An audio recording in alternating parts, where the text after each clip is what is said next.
On a beautiful Friday afternoon in February, late February that is, I decided to take a historical perspective of downtown Tampa and tour the SS American Victory. This warship was built in 1945 in only 55 days and has quite a history.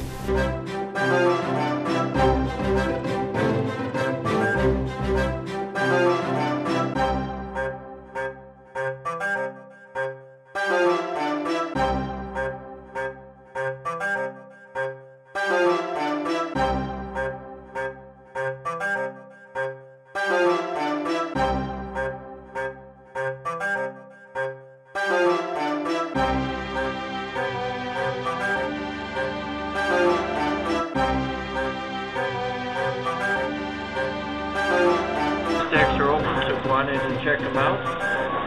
Alright. And this is what you're going to see as you go about the ship.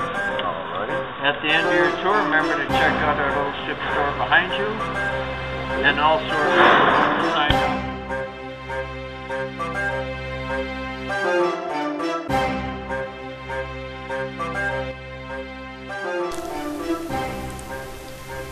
The SS American Victory was delivered to the U.S. Warshipping Administration, the WSA, by the California Shipbuilding Yard at Los Angeles, California on May 24, 1945 at 1:30 p.m.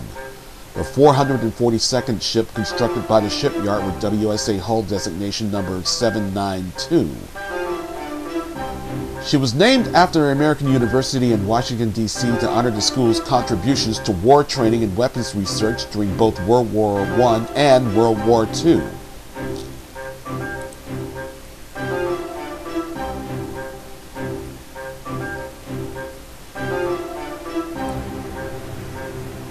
Shortly after launching, the SS American Victory was assigned to the U.S. Army at Fort Mason, California, and sent to Los Angeles and other West Coast cities to load military cargo. She departed the States for her inaugural trip, which took her to Manila in the Philippines and Shanghai, China, to discharge her cargo.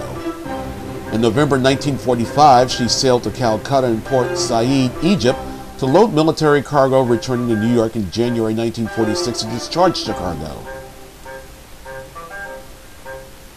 In early January 1946, the SS American Victory underwent a guarantee survey in Stapleton, New Jersey, and went into dry dock at Todd Shipyards in Hoboken, New Jersey. Following her dry dock period, she loaded military cargo in New York, making port calls in the Caribbean and South Americans, including Trinidad, Rio de Janeiro, Brazil, Montevideo, Uruguay, and Buenos Aires, Argentina.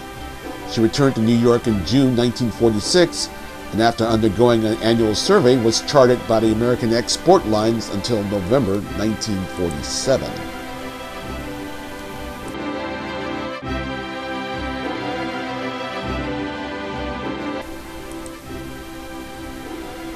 Under the American Export Lines flag, the SS American Victory carried foodstuffs and machinery to Europe, Russia, and Near East under the auspices of the Marshall Plan. Ports of call included Trieste, Constanza, Piraeus, Odessa, Antwerp, and other Mid and Eastern European ports. Following her trip from Odessa and ballast through rough winter waters of the Black Sea and North Atlantic, she was laid up in dry dock in Boston for hull repairs. On the outbound trip from Odessa to Boston in January 1947, the captain of the Soviet icebreaker, Turgenev, ordered the SS American Victory Captain A.D. Cushman to delay his departure by a week because of the Black Sea was icebound and the icebreaker needed time to clear the ice. But, with classic American pluck, Captain Cushman refused the request, advising that he could not afford to wait.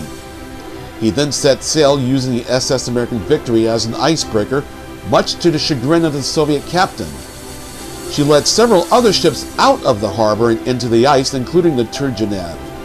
This portion of the ship lasted about 36 hours and severely taxed the USS American Victory's engines because of the frequent need to reverse engines to get through the ice. While under the American Export Lines flag, she sailed mainly from New York and made several coastwide trips with port calls in Philadelphia and Baltimore.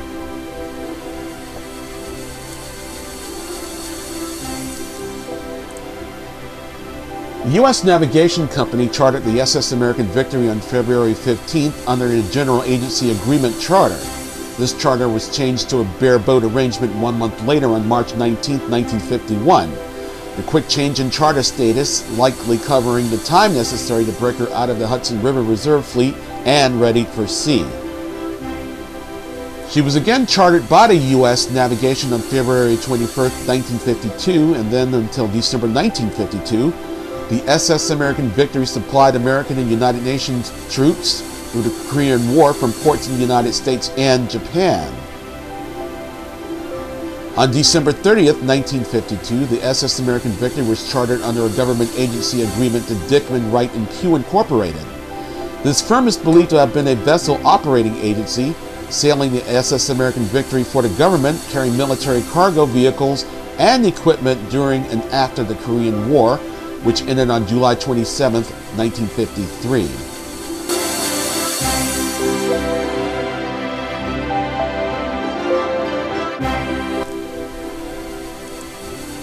In March 1953, the SS American Victory was assigned the grim task of returning the bodies of 370 GIs who lost their lives defending freedom in Korea, and on January 6, 1954, the SS American Victory was deactivated and entered the Sabine River Reserve Fleet near Orange, Texas. Following the Korean War, the SS American Victory was assigned to Sabine River Reserve Fleet near Orange, Texas, where she stayed until her reactivation for the Vietnam War in 1966.